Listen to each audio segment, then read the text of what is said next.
Okay, so go to the very next page from when they have looked at this alien spacecraft for the first time, and now they're entering it.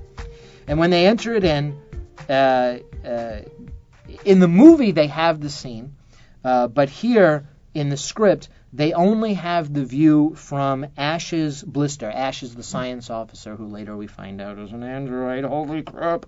Is looking at his view screen at what the captain, Dallas, is looking at.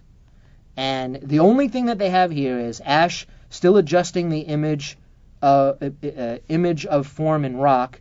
It suddenly resolves. So he can't really quite see it. It resolves a skeleton, 15 feet long. He enlarges the image. Now, in the movie, there's a couple of things with that you should know about that's really awesome. Number one, it's 27 feet long when they actually made it. And number two, in order to get greater scale, that is that this pilot, or I think they call it a space jockey in IMDb, he's sitting on this thing. I'm sure you've seen it. And it's in the second one, but I didn't see, it's not the second one, the prequel, Prometheus, but I didn't see that. But in order to make it look even larger, Ridley Scott got his two kids, I don't know how old they were at the time, to get into little spacesuits and climb up to the thing. And if you watch the movie and you look at the little astronauts, they look kind of weird. They look like kids, but you don't quite know that. You're kind of weirded out and everything. So that was really cool. But this is all that they give in the script, and I'm sure Ridley Scott had something to say about it, and of course the artist had a lot to say about it. And when they had that set built, huge set, studio said, "Oh, we're not going to have that. That's ridiculous. You're having one shot. We're building this huge set. We've already doubled your budget from 4-point-something million to 8-point-something million, which in 1978 was like, are you kidding me? You know, now 100 million is a drop in the bucket. But still, you know."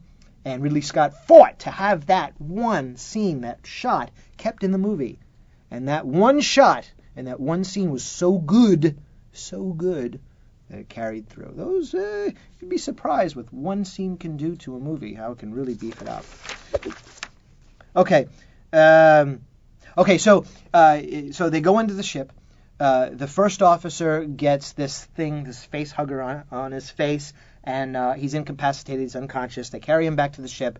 Ripley, who is in command of the ship because she's the highest ranking officer, refuses to let them in because they have this thing on his face, and they don't know what it is, and they don't want to let in a foreign organism on the ship. Those are rules that we have even today, you know, that kind of thing, you know, ship rules or whatever. I don't know. Maybe they do.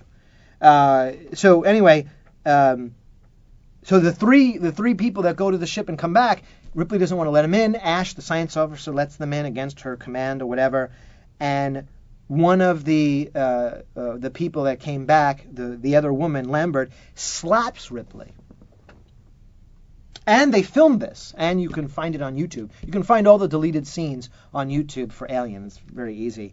I didn't like the scene at all, and I don't think she should have slapped Ripley. It didn't work at all. But it's in the script, and you should take note of the idea that when you write something and it doesn't make to the movie, sometimes it's better that it doesn't, you know, that kind of thing.